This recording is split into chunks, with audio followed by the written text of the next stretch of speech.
All right, welcome back to Steeler Thoughts and Chief Feelings, episode 39. This is the Willie Parker episode.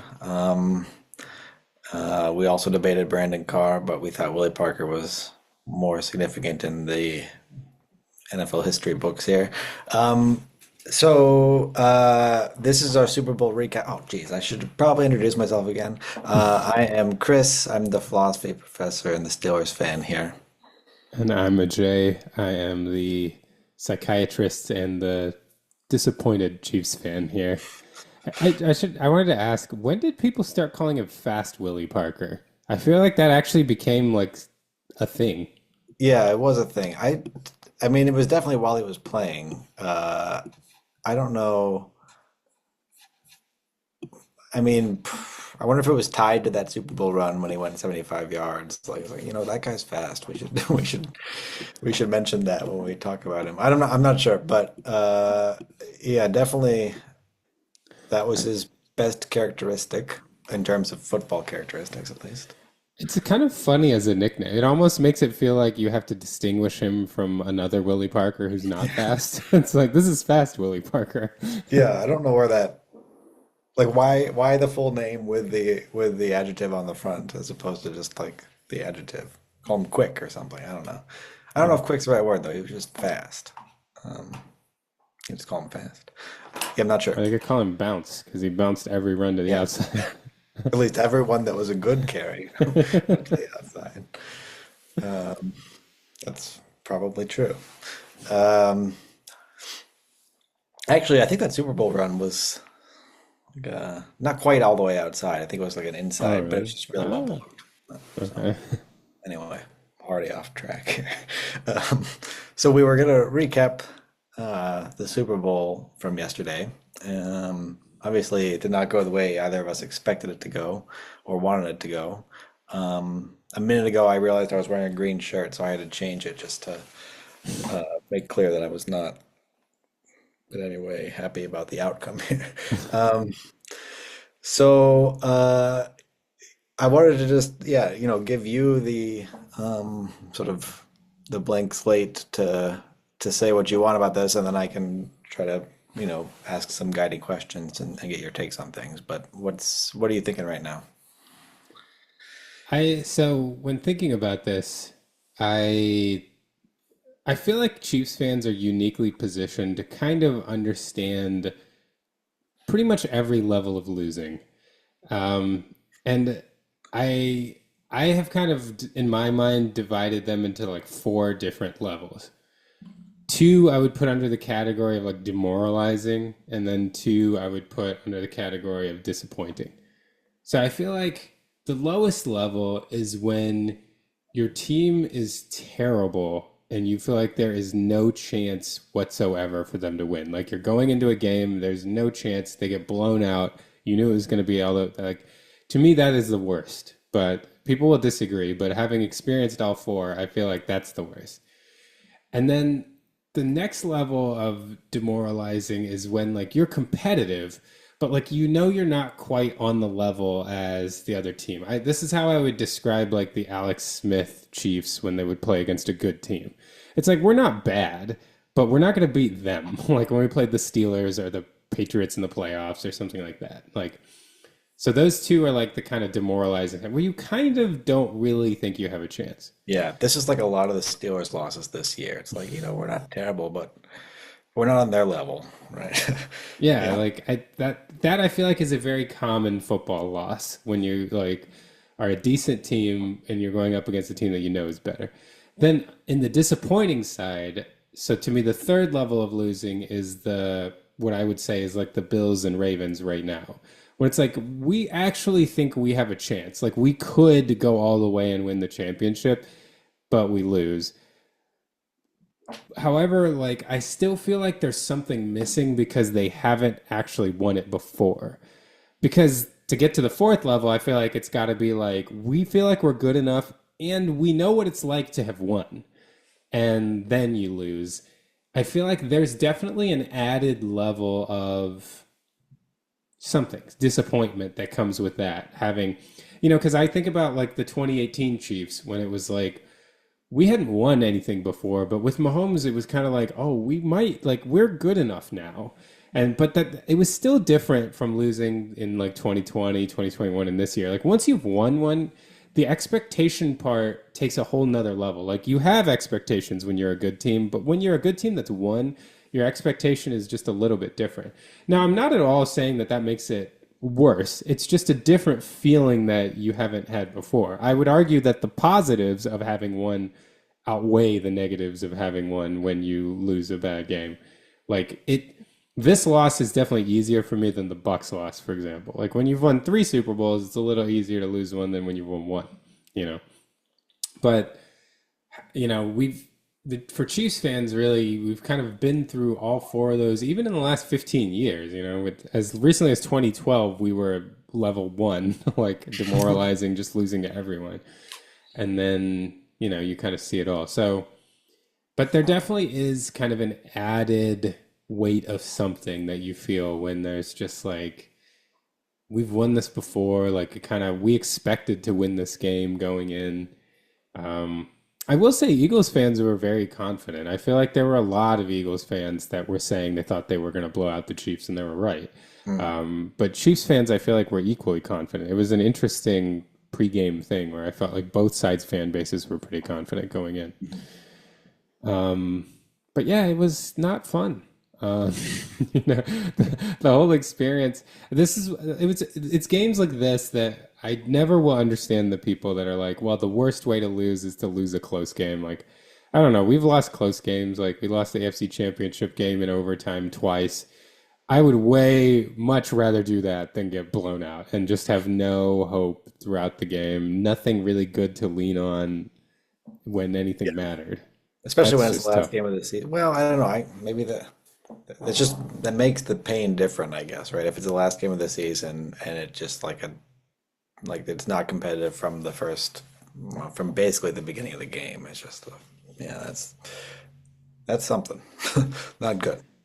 Yeah, because you're devoting your entire evening, like, from 6:30 to 10:30 watching this game, and never do you ever have any like how long, rewatching it, it wasn't like I feel like things really got disappointing, like not maybe not even the pick six, like it was frustrating at that point, but when the pick six happened and then Mahomes threw his other second pick, that's when it was kind of like, okay, well, this is going from just frustrating to like really disappointing. Like I'm not so sure. Like we need kind of a miracle at this point to get back into this game.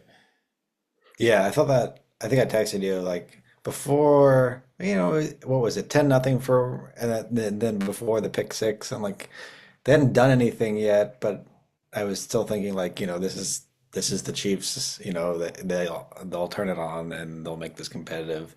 And then with the pick six, it started to be like, okay, this is worrying now, right? Yeah.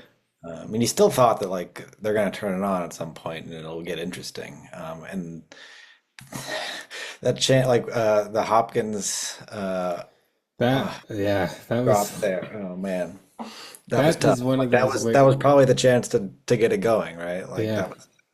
Like watching the all 22, like Hopkins doesn't, he's never been a speedster and he doesn't have the speed he used to, but there's like a decent chance he could have scored. Like, I'm not saying like even 50%, but like 25% chance. Like if Justin Watson and one defender were the only guys on that side of the field, so if Watson's able to block that guy downfield, Quinyon Mitchell had quite a ways to go to get back in the play. So I feel like there was a chance that Hopkins could have scored there. At the very least, taken like Bill Barnwell said the expected yards after catch on that play was 26.1. And that So was around like the 50, right? yeah, he was I think just barely in Eagles territory or he could have been on the other side. I don't remember.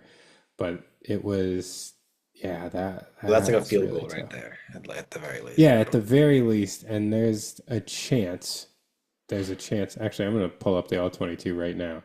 Let's see. He was right at the 50, or right. He dropped it at about the 47 and a half on the Chiefs side of the 50.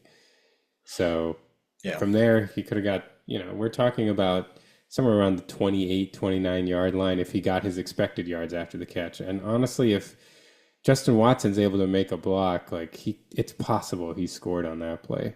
That was tough because it was also just like he literally tripped over his feet. Like that's how he dropped the ball. Like Mm. when stuff like that happens with like a multiple all pro wide receiver, you're just like, it's just not our This, night. there were a couple like that. The At that point, what was the score? Was it 17 That nothing? was it was 24-0 at that Okay, point. because before that, wasn't there like when they got it looked like they had a stop on the Eagles and there was a penalty on was it Bolton, McDuffie had so the Bolton had one too. which was So very questionable, I think. yeah, the Bolton one was really tough because it was like they threw a screen pass incomplete to Barkley, and Bolton just hit Barkley after the play, which I feel like happens a lot. Yeah. Like, that's not an uncommon thing. It was a step or two late. Like, I agree that it was a little bit late, but at the same time, like, I feel like I am aware of these kinds of plays when they happen to the Chiefs, mainly because I watch with my wife who doesn't watch football a lot, and she finds those plays very frustrating. She points it out every time. She's like, "Why did he get away? Why could he hit him right there? Like, the ball went by." And I was just like, "Yeah, I mean, I agree, but that happens in football." And it's like on this play, it was just like it felt like one of those where it's like, yeah, he gave him a shot, and he probably shouldn't have, but it seemed like a lot to me to be a penalty. But It I was don't know. was that on a third down? Because it was a personal foul that really, I thought it was like a Yeah, huge well, swing. it was going to be a third and Okay. 26, but Yeah. he got the penalty, and that gave them a first and 10. They ended up punting, but it led to Yeah. us getting the ball like back down at our like 2 yard line or something. Yeah. Um, And then that was the second pick, is that right? yeah, that was the second pick. Their first touchdown drive, there was also like an unnecessary roughness call against Trent McDuffie, where it was a high throw, and he went up for the throw and to try to knock the ball down, and his hand he didn't even like make like swing at his helmet. His hand was up, and it hit his helmet, and they called unnecessary roughness. That was another tough call, but all of these like all the calls that were made in the game to me were within the realm of possibilities. I just feel like they were just tough calls. Like I don't think any of them were like that's not in the rule book at all. Like it was just like because we went over this in the Texans game, like what is forcible contact to the head? Like I don't know. They clearly Yeah. thought McDuffie's was forcible contact, but these rules are subjective. So, not that penalties made a difference whatsoever in this game. But the only reason to me to talk about them is just as a reminder to people that like these judgment calls do go both ways. Like it's just that like when you're in close games, you care about the ones that happen a lot more. But these judgment calls are happening all the time in all the games, and some go some way and some go the other. And some things are missed, like on the strip sack of Mahomes, Jalen Carter definitely hit Mahomes in the head, and that Mhm. wasn't called. And Yeah. that's okay. Like, it happens. Like that some calls are gonna go your way, some calls are not. And you know, but if people like actually with an unbiased view, like go through and watch the officiating, like these kinds of calls happen. And I don't like that it's framed as like, well, the refs are incompetent. I honestly just think it's just a very hard game to officiate. Like with this consistency, the number of calls that go, like, you're seeing these things, we get to see them on replay, we get to see them slow mo. Like it's hard, it's a hard game to Yeah. officiate. Refs are gonna miss some things. That's just the Yeah, way it and goes. it's going fast. And also you're making up concepts like forcible contact, right? That is Right. not something that occurs in ordinary language. And so like, you give examples and whatnot, but that just makes it extra hard because people are going to disagree about that and they don't know like who knows what forcible contact is. It's a made up And concept. And I do wish that, like, if I were the NFL, I would be talking to the broadcasters and just be like, listen, like, it doesn't make sense. Like, the number of times they're like, well, I'm not sure I agree with that. And it's just like, based on what? Like, read the rule and say what kind of part of the rule you don't agree. Like, because I feel like fans do this a lot now. Like, well, I don't agree that that's a penalty. It's like, well, what do you mean by that? Do you mean that I don't think that should be a penalty, or I don't think it is by the letter of the law? Because a lot of these are by the letter of the law. You can not like it, and that's one thing. But and things like these concepts like forcible content to contact are completely subjective. So if the ref thinks it's forcible, that's all that really matters. Like Right. if you That's don't, right. like that doesn't mean it's a bad call. Like it's a subjective thing. It just puts the ref in like an impossible situation because the fact that this is a nebulous concept with that is newly defined here, then people are going to have their own interpretation of it, and they're going to disagree when they want to. So yeah. Yeah. But I will say that's one nice thing about this game was that we don't have to hear a bunch of officiating discourse because it didn't really affect the outcome at all. So Yeah. nobody's going to complain about any of that. Yeah, I guess that ends that narrative at least for the moment. Um, well, okay, do you want to get into like what do you think was the big story here? Was it the Eagles' defensive line just dominating? Or was there more to it than that? I do think it was multifactorial, but I think the vast majority of it was the Eagles' defensive line dominating. Like they were able to rush with four and play shallow zones. Essentially, like what they were doing was they were running like cover two, cover four, sometimes like mixed coverages or like quarters coverages, but they had their safeties up pretty high because they knew that we weren't going to have time to get receivers downfield. Like uh, they really dominated this game, and I think that a lot of the things that Andy Reid typically uses to challenge these pass rushers, especially edge rushers, didn't work as well because the Eagles sat a lot in static zones. So like having a guy come around on a jet sweep isn't that exciting when they're sitting in zone, right? Like you want someone chasing him. Um, so it wasn't quite the that's one thing that the Chiefs like to use a lot is they try to get motion either way. And even when they did, they would do like unblocked edges and they would give like fake handoffs to Pacheco. The defensive ends were not biting on any run fake. They did not care. They were just running straight at Mahomes. And so when you leave someone unblocked and he's not in conflict, well, he's just going to sprint. And so I think that's another reason why Andy Reid ended that real quick because the first time Mahomes was sacked was a similar play like that. Like they were running kind of worthy jet motion toward the end, Pacheco running away, fake the handoff, leave the end unblocked, and he just like screamed in and nailed Mahomes. Like Yeah. so the Eagles were kind of not willing to buy the window dressing. They were just coming after Mahomes. And I thought their rush plan was really good too. Essentially, both of the Chiefs tackles in this game, one Joe Tooney and the other Jawan Taylor, the big thing that they were struggling with was a bull rush straight into them. And one might say, like, well, Joe Tooney's a guard. Like, isn't he used to anchoring against a bull rush? Fair question. But now Tooney's in a position where his number one thing he's worried about is a guy beating him around the arc. So he's already had trouble as a guard. Like he doesn't have the lateral quickness that a tackle does to try to set out wide and prevent someone coming down the arc. So he's kind of overcorrecting for that, which leaves him vulnerable for someone running right through his chest. And it happened again and again At least and on again. one of the picks, right? I mean, that way it was hit. He pushed into Mahomes as he was throwing it. That was the second Yeah. one, I think. Right? The second one, yeah. And rewatching that a couple times, the amount of blame I put on Mahomes has decreased every time I watch it because it does look like he probably would have been able to make an accurate throw. He got hit to the right and the ball moved to the right on him right into the linebacker's pad. So It's like the yeah, worst time to get hit too, right? If it had been earlier, he probably could adjust his arm throwing motion, or if it later. But it was like time that hit on Mahomes as perfectly as you can to get a pick, and that's what you would do. yeah, yeah. That was unfortunate. That was the turnover that was probably least his fault. I haven't actually gone back and reviewed the strip sack that much yet, so I don't know.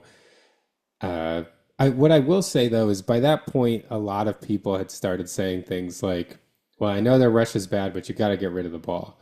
Well, I'll just tell you that I so far have seen, I guess, three plays, maybe you could say four plays that I could say were like Mahomes made a mistake.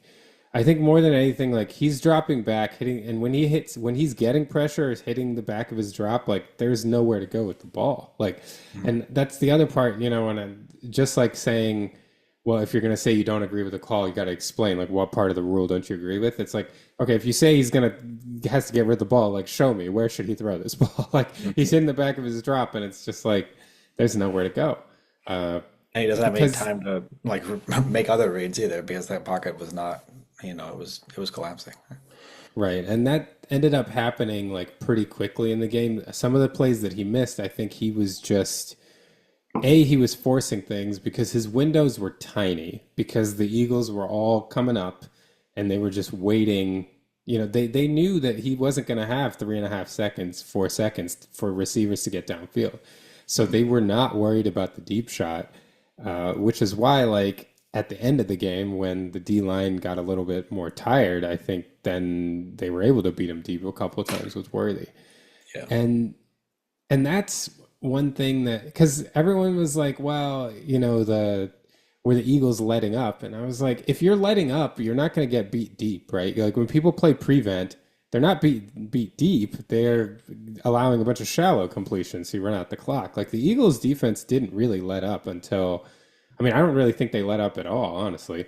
Uh, they it was just that at the end, I think what happens in most games is that your pass rushers get tired of rushing over and over and over again, and I think that gave the Chiefs a little bit of time.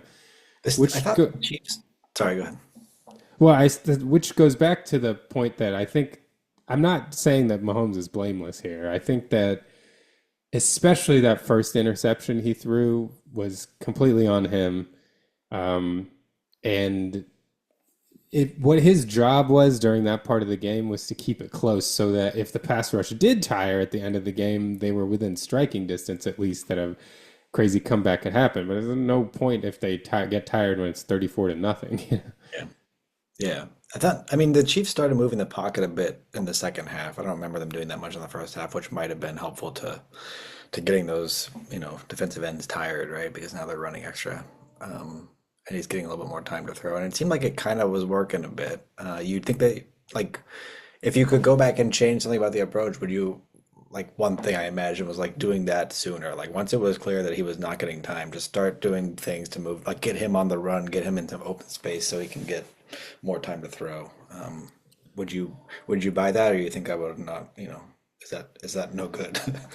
I think there were a couple. First of all, like the first time they tried to do it was the pick six that he threw. So I Okay, think yeah, that that's might have fair. spooked them a little bit. Yeah. And I think what the problem is that at least the way that they were doing things, they could have tried to adjust this, but when they would roll the pocket, they were essentially like flooding that side with receivers to try to.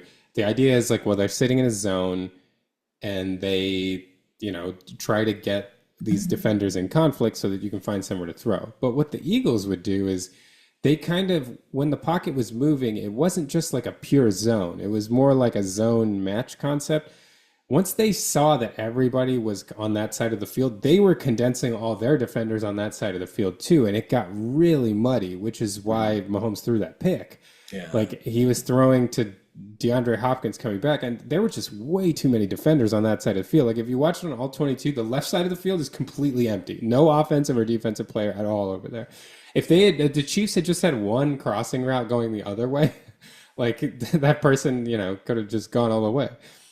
So it's one kind of critique that some, better, more seasoned and more knowledgeable film watchers than I have is that they say that some of Andy Reid's concepts are like a little bit predictable. And, the reason why they work so well, A, it's because the quarterback he has, and B, because of how much versatility or how much kind of choice he gives receivers in their routes and how to adjust routes and all that. But it's not like a lot of them conceptually his route combinations are that novel, which is fair. Like there aren't that many things you can do.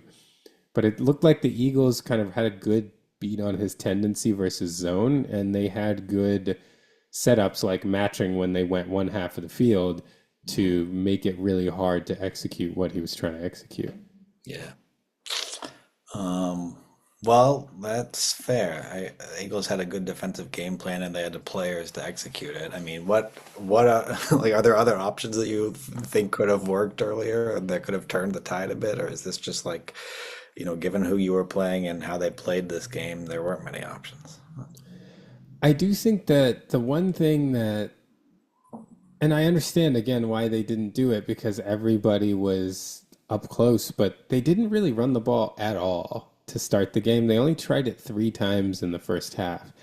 And you do wonder if that could have been beneficial, especially like coming into slightly heavier packages and seeing if they could have run the ball in heavier packages to see get some degree of movement from the linebackers to come up so that maybe you could try to hit things intermediate out of a play action game. Like they didn't really do a lot of under center game. They didn't do under center play action game, which is something that I feel like they tend to do more of in the playoffs. That was a little surprising to me. Um, I also was of the mind that like, why not try to put DJ Humphries in at left tackle so that you can move Tooney to left guard? Hmm. Just because this clearly wasn't working. So like, why not try something else just to, I mean, it can't be worse. So, you Yeah. know, that I actually kind of expected that coming out of the second half. I was a little surprised to see Joe Tooney still in at left tackle. I Mhm. thought they might try that because it was real tough. And their rush plan was good. Like what the Eagles were doing is they were just bull rushing in from the tackles or the offensive tackles, and the defensive tackles were kind of staying put, just holding their ground. So Mahomes ended up having to kind of like zigzag through. There were no real Yeah. gaps. And then the defensive ends were doing a good job of, as they bull rushed, then peeling back to try to fill gaps as he was trying to step up through the pocket. Um, so they kind of, the Eagles did a lot to neutralize what this version of the Chiefs likes to do. This is a much more conservative Chiefs offense than, 2018 to 2020. They have been using the short passing game. They've been, Mahomes hasn't been, bailing out from behind the pocket. He's been trying to step up in the pocket. These tendencies of a more quote unquote disciplined, methodical offense, the Eagles were prepared for those things and specifically prepared to neutralize those things. Yeah. Yeah. They were well prepared, I thought. There were not many clean pockets that Mahomes had in this one. Well, where do you want to go next? Do you want to talk like who would you blame? Do you want to blame anyone, or you just want to say, this is unfortunate, and I'm not saying we need to blame somebody here, but like, there's a Um, question. yeah, I mean, I feel like, yeah, I think overall I wouldn't like, I feel like blame is a strong word in that like sometimes it's like I would say this. I think it was less circumstance than the Bucks Super Bowl. I think this one I would have expected us to be able to combat this a little bit better than we did.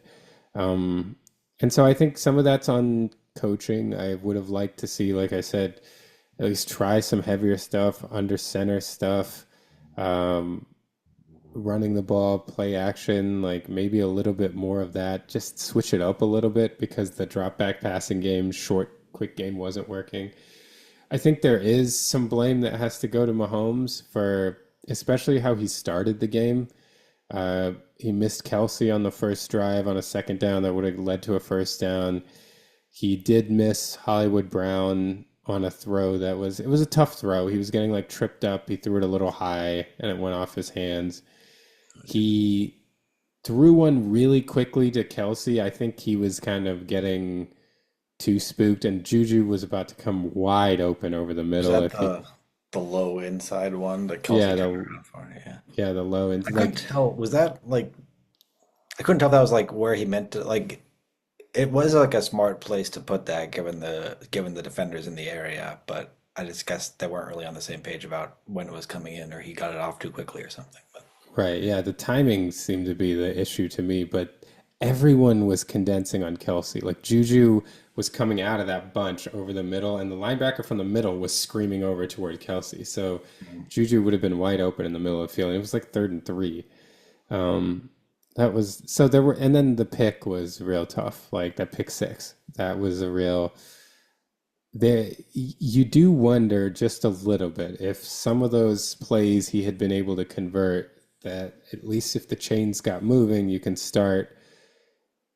Because Andy Reid does a good job of spamming concepts that are working, but he kept like rotating through stuff because they couldn't get anything. Like if they were Yeah. able to get some things going. And then the other thing too is, and this is something that I think Matthew Lane of Kansas City Sports Network has been saying all year, is that he feels like Mahomes has gotten very good at being like a precise, methodical, more conservative quarterback, but there's that other quality in him that is being kind of, uh, not utilized essentially. Like and you saw it come out in the second half. Like sometimes he's just got to let him rip, Mhm. and I do hope that there will be a kind of rethinking of the offense. We had version one that was like 2018 through 2020, and this is now version two that is kind of back half of 2021 until now. That's this more like methodical offense. And I do hope that now with Rice being the more underneath guy, hoping he comes back healthy from his ACL or LCL tear, and then Worthy being more of a deep intermediate guy, they're going to need somebody else because I don't know that they can rely very heavily on Travis Kelce throughout a season. Like he's going to have to be a little bit more like end of career Antonio Gates and Jason Witten, where save him for really key moments and use Mhm. him there. So I think they'll need another guy, but I think that's this offense has got to vary it up a little bit. They can't just completely stick with this short yardage stuff that they've been Yeah. doing. Yeah. But you did see like in the second half, I guess I don't know if that was it was just him thinking like, I gotta do something. But the scrambles and whatnot, just like buying time, like it was impressive even when it didn't amount to anything, right? I mean, the amount of yards he scrambled in the backfield to try to buy time was it reminded me somewhat of the Buck Super Bowl, right? He did that a ton in that one. So, um, but yeah, well, we haven't talked much about the defense yet. I know we got to take a break in a few minutes, but I mean, do you do you want to shift gears and think about them? I mean, I would just put in the plug that like they played a pretty good game, I thought, especially for the first, three-ish quarters, maybe two and a half, before they were just, worn out and but they stopped the run so well for the, when it mattered, right? I don't know, what was your Yeah, take? I thought overall the defense played really well. I was very surprised actually at the number of people I was seeing on Twitter throughout the end of that game that were just like, "Well, Spags defense got cooked," and I was like, "I don't know what game you're watching." Like, they weren't like shutout, but the defensive effort was more than good enough to win this game. I think if the offense had played well, this was the kind of defensive quarter effort that would have led to the Eagles getting like, I don't know, anywhere between like 19 and 24 points. Like, it Mhm. was that kind of, because we essentially gifted them field position several times. And just by nature of not moving the ball, like they were on relatively short fields all day, even without turnovers. So I thought the defense played really well. Like, yeah, we got beat on some deep shots. Like, that's going to happen. We blitz and play a lot of cover zero or cover one, and they have good receivers at running down the sideline, like the big, strong receivers like AJ Brown. And guys are going to get beat. Like, it happens, even if you have good corners. So I really don't, you know, have anything negative to say about the defense. Like, yeah, things got a little leaky like toward the end, but it was just what are you going to do at that point? It's like an impossible Yeah, situation. They've been on the yeah, field forever. They are demoralized because they know that the offense can't do enough to get them back in this game. Like, I thought they played a really good game. Yeah, yeah. I saw someone say in the third quarter about how the defense was just getting exposed. I also had the reaction like, what are you talking about, right? They've been playing, I thought, quite well to that point, and it was really the offense that was sort of leaving them out to dry in some respects. But And that will be forever. Like, people mention that like Xavier Worthy had like a really, really great game at the end, which he did. And, yeah, the that stats were nice, the right? stats were really good at the end, but that was more in garbage time. And, I heard someone, it might have even been like on post game or something, talking about how like, it's bittersweet to have like a big game in the Super Bowl. But I think that more about players on the Chiefs defense. Hmm. Like Drew Tranquil was awesome. Trishawn Wharton was awesome. Justin Reed played the run really well. I thought a lot of guys on that defense played very, very well throughout the night. And into the third quarter, like that's how far I am so far in the film review. The effort is still high on the defensive side. You can see it. Like guys are Yeah. still like swarming to the ball and like they were really playing. And it didn't help that Chris Jones got hurt toward the end too. That probably didn't think I don't remember exactly what the score was when he went out, but the game was over anyway. But yeah, I just felt like some of those guys, especially even in the broadcast, the guy that was standing out to me was Drew Tranquil. He just felt like he was everywhere against the run. He was playing really well. I thought the linebackers in general played a really good game. Uh, and Tershawn Wharton also just everywhere. Yeah. It's got to stink to have that kind of performance in like a huge loss in the Super Bowl. Yeah, but I do agree. Like the effort was there even longer than like you would have expected it to be because it was sort of out of reach and they were still giving it everything they had. But anyway, we got to take a break here, but we'll come back and um, do some more to reflect on this. And we're back. Yeah, so I think we probably have a little bit more to say about the game itself before we sort of take a little bit of a broader perspective and think going forward what the changes would be and whatnot.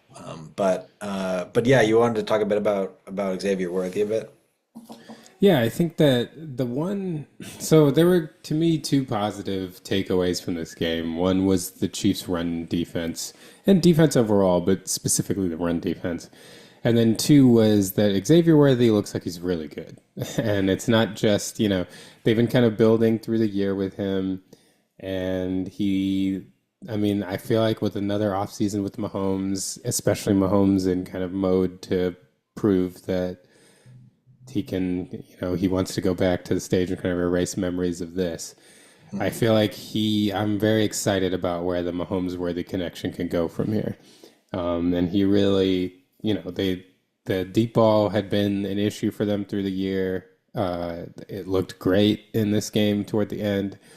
Uh, and I really feel like that is the kind of what Chiefs fans should hope is that that connection really strengthens and like we talked about earlier, that there's another iteration of the Chiefs offense that's not so dependent on the short passing game that they figure out how to open things up. I think Mahomes said it himself in his press conference that, he's got to adjust to what defenses are doing in coverage and how they're rushing him and how they're causing him to move around in the pocket and what he needs to do to adjust to that. And he really spoke of it like a challenge. He said, defenses are constantly evolving, and this is what you got to do in the NFL.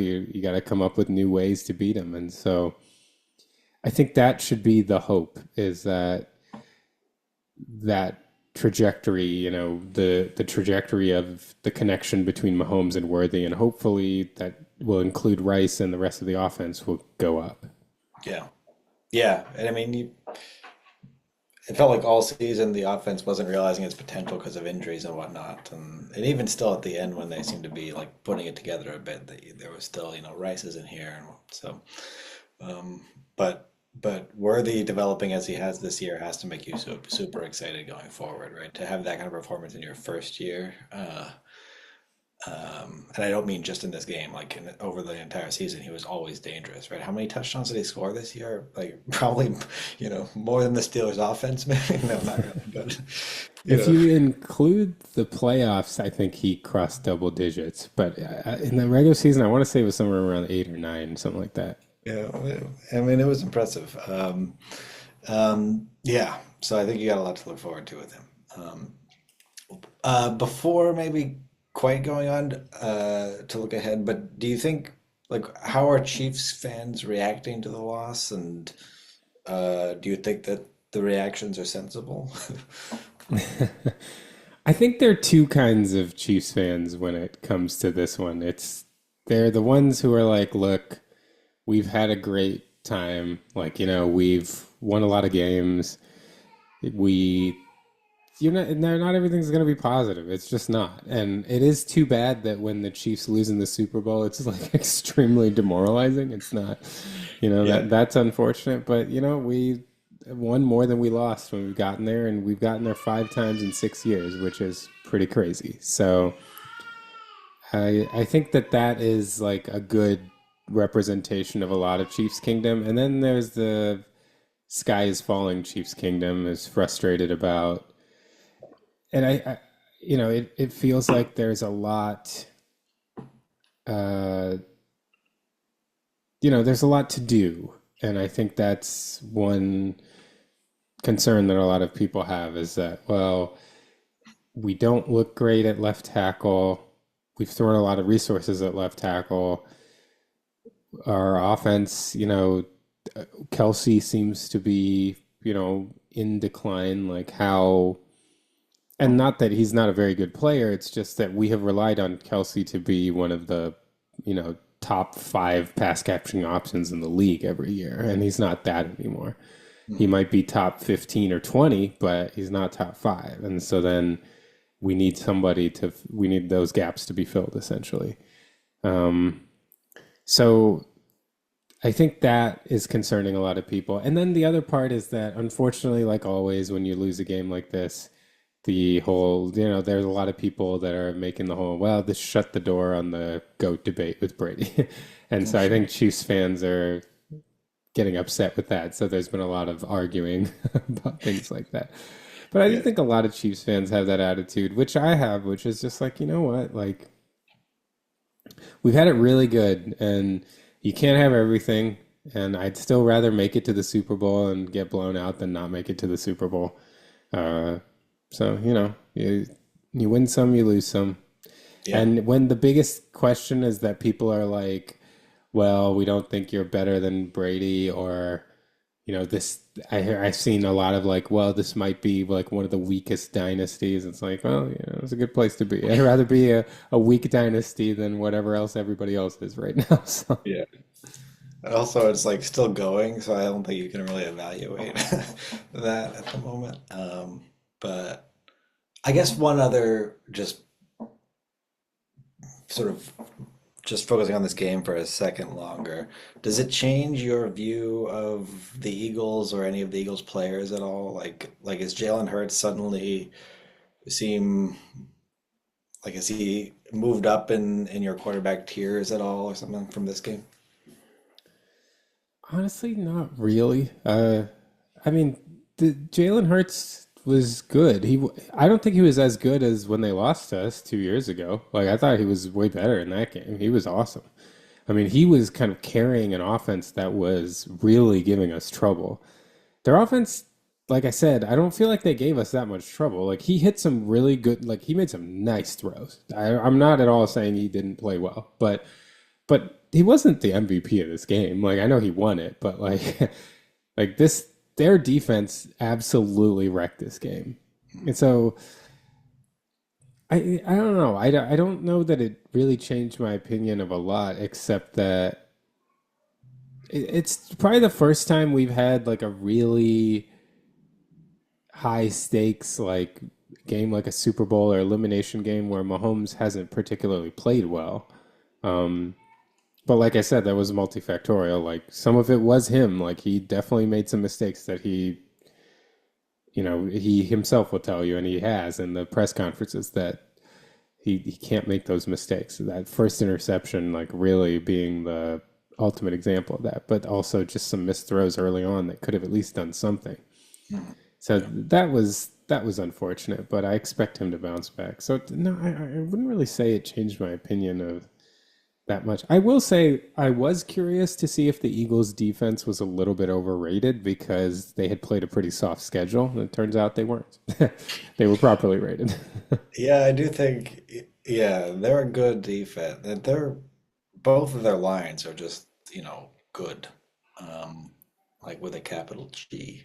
Um, so, they're a well-built team, which we've been saying, right? But I think it's just very clear still that they're built well, and they're going to be a force for a little while, probably because they're built well. It's not like they rely on one particular player to make them very good, or a particular scheme that can be. Well, they do have. I guess they have reliance on some schemes, but when their lines are as good as they are, and their defense is as good as it is, I think they're positioned to be a force for a while. Yeah. And I do feel like, if we address the offensive line, which I feel like we will, uh, I don't this particular game too, like I think the Eagles were the better team, and this is one of those where the Eagles win 6 or 7 out of 10, but I don't think it was impossible for us to win this game. I think we played pretty poorly. We the way our defense played, our offense would have had to really do a lot, and I think they could have if they played better. It would have the game would have to go right for us, but I don't think it was like, well, we couldn't have beat this team. Like we could have beat this team. We would have had to play well, and we did not play well. Mhm. But Um, I do think if we played this game 10 times, I do think the Eagles win more than we do with our current roster the way it is. Yeah. mhm. Do you think, okay, so yeah, then looking ahead, what would you say the top priorities are in the off season? I mean, I think we've sort of touched on a lot of them already, but just to put a fine point on it. Well, I think the tough part for Kansas City and what they're going to have to determine is, can they develop a left tackle from what they have? Because, at this point, we used a second round pick on Kingsley Suamataia last year. Are we giving up on him after he started like 2 games? you know, or is this a situation where, and I guess he came into another one against Denver and looked pretty bad too. Like, yeah, I imagine we saw something in the guy. So unless we are already declaring that, like, this is a mistake, we got to cut our losses, then it might just be a development issue that we have to get Kingsley to a place where he can play. We know he has the athletic ability. We knew that the technical skills were lacking and that he was raw, and it looked like he was too raw to throw in the fire like we did. But that's going to be one question, and it's possible. We got Lucas Niang, who is a right tackle, who was very athletic, and he just never figured it out with us. So it could happen. We also drafted Wanya Morris the year before as a left tackle in the third round. So one school of thought here is that, like, look, we've devoted some resources to this, and the question is there anybody in house that can do this? If not, then we got to go for a left tackle. Um, I think the thought is that we would kind of continue on with Tooney, and then the question is whether we pay Trey Smith. That's going to be another big deal. Mhm. And then Justin Reed is up. Deshaun Wharton's up. Nick Bolton's up. So which of those guys are we going to pay? We know we're not going to be incredibly active in free agency. We just don't have that kind of money. So which of our guys are we going to re-sign? Who are we going to move on from? I kind of feel like we signed Tranquil to 3 years, 18 million. So I feel like they are in a position where they could let Bolton go. I know Steve Spagnuolo wouldn't want to. I think it really depends on how much money Bolton really wants. They're also in a position where they could let Justin Reed go. We drafted Jaden Hicks and he had a good rookie year. Now, Justin Reed is an incredibly cerebral player who fills a lot of gaps that I think most people don't appreciate. Like this is not a trivial replacement. So do they think Jaden Hicks can fill that role? Like we've always kind of had a Swiss Army knife safety, whether it was Tyrann Mathieu or Justin Reed. So can Jaden Hicks be that? I don't know. I think those are going to be two really big questions. And then we don't really have a replacement for Tershawn Wharton on the inside. Charles O'Menihue is also a free agent. So there's a lot of work to do, but I think number one for Kansas City is going to be figuring out, do we have an answer at left tackle in-house? And really the question I think is that Kingsley? I don't know that I expect anything else to be an answer. We have this guy named Ethan Driscoll who's like a 6'8" raw giant who we got as an undrafted free agent and liked enough that we kept him on a 53-man roster. We didn't even put him on the practice squad. So is that a guy that could be like a long-term development guy? Is that how many years is that? Could one or two we that's the only other possibility to me besides Kingsley. I don't think Wanye is going to be a starting left tackle. Who Yeah. knows, maybe. So yeah, I don't know.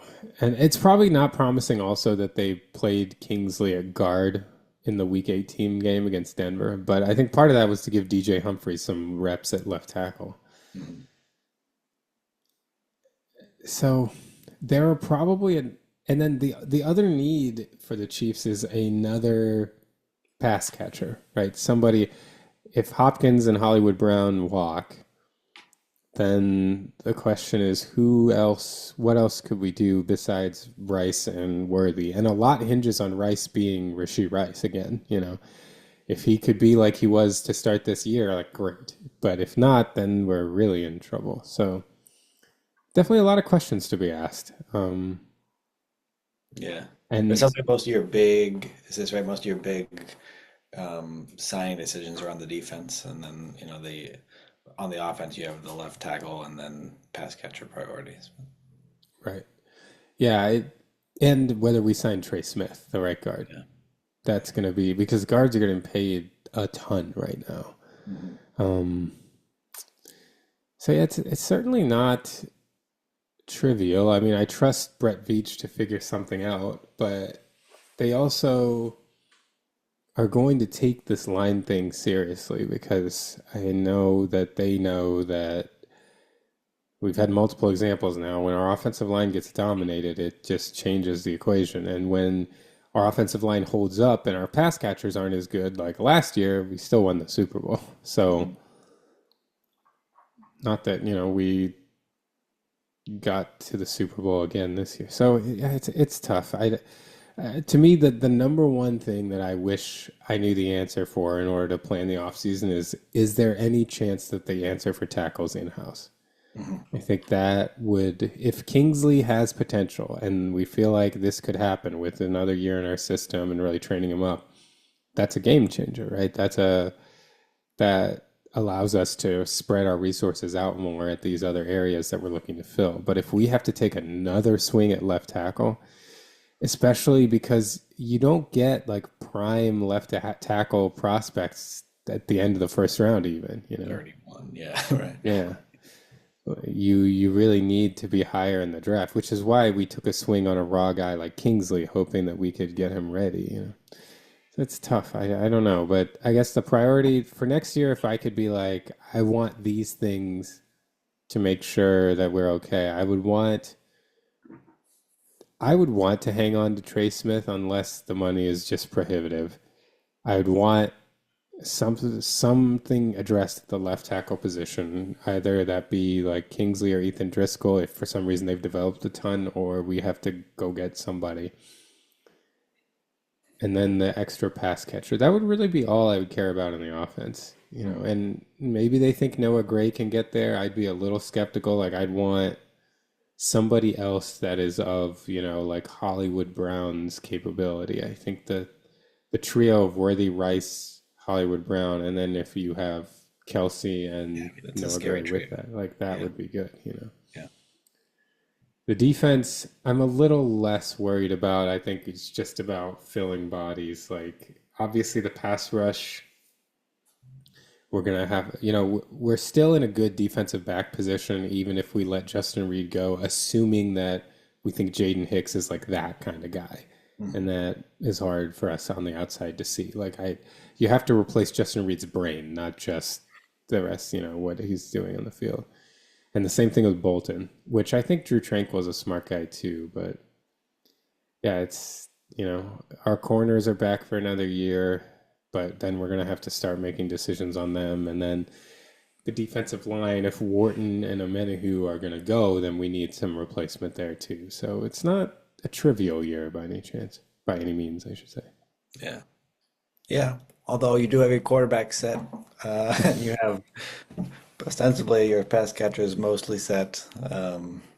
You got more set than a lot of teams. Let's put it that way, right? But yeah, I mean, I can imagine there's plenty to be worked out. I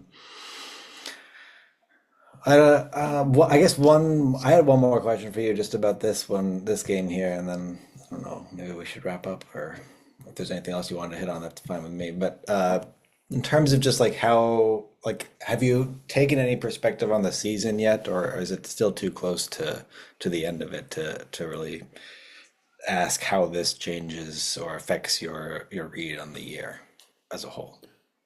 No, I think I think it was a great season. I feel like there was a lot of adversity to overcome. I think in hindsight, maybe this to me was probably, if you look at everything, maybe the worst season that Mahomes has had. I think early on in the year he made a lot of mistakes. He kind of cleaned that up later in the year. Thought he was playing really well from like he really kind of kicked it into gear around the Steelers game, Yeah, unfortunately. Like that's what we he thought was was gonna happen, right? like he was playing pretty well to end the year up through the AFC Championship game. But it wasn't his, even though it did really feel like the team was rounding into form at the right time. And they went through the playoffs and had some good games. That win against the Bills, well, that is That's a good a one to great save. win. Yeah. Oh yeah. So yeah, I can't be disappointed in a season where you go to the Super Bowl. I mean, we went as far, the only team to win back to back and then make it to the Super Bowl the following year. It would have been nice to finish the job, but what can you do? Yeah, I don't definitely, this is probably the best non-Super Bowl winning season. Well, I should probably say 2018 was just so exciting. Yeah, that was It's just hard to beat magical, that one. right? Yeah, like Yeah. I mean, I gotta probably, but it's just because of when it happened. It was the first one, like that. Otherwise, like this, it's great. That 2 week period, like, don't ever let anybody discount that 2 week period knowing that you're in the Super Bowl. Like, that is a great, great feeling. Like, That's almost what you play for. That's almost like what you're there for, right? Like, so we had 2 weeks to sit on this before we have to actually play the game. Yeah. yeah, it's a Yeah. great time. I didn't Yeah. appreciate it enough until we lost to the Bengals in the AFC Championship game, and then I was like, oh man, like that 2 weeks of just like knowing you're in the Super Bowl, it's great.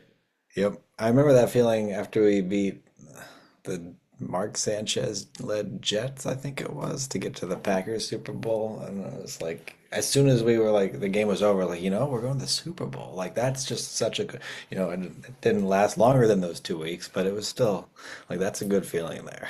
That's someone to savor too. For some perspective, my daughter is going to be 20 months old in a couple weeks. And today is the first day of her life that the Chiefs are not Super Bowl champions. Jeez.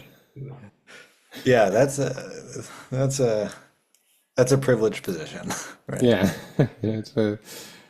we spent almost 20 months, and I mean, we were champions for like 4 months before she was born. Like, Yeah. so, it's been a good time. You can't. I actually have a funny story for if there are any saddened Chiefs fans. Maybe this will make you laugh. Maybe it'll make you mad. I don't know. But for context, I should say that the reason why my daughter was awake during the Super Bowl is because I have been trying to.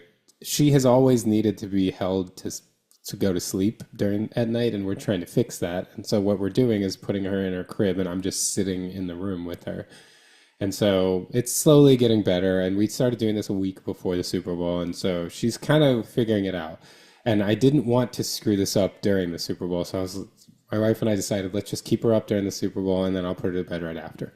So she's awake during the Super Bowl, and this girl, she's used to TV football being on TV. Like she thinks that the only things that play on TV are football and whatever cartoons she watches on YouTube. That's the only things she's ever seen on TV. Um, and she will get excited and like yell at the TV, not knowing what's going on.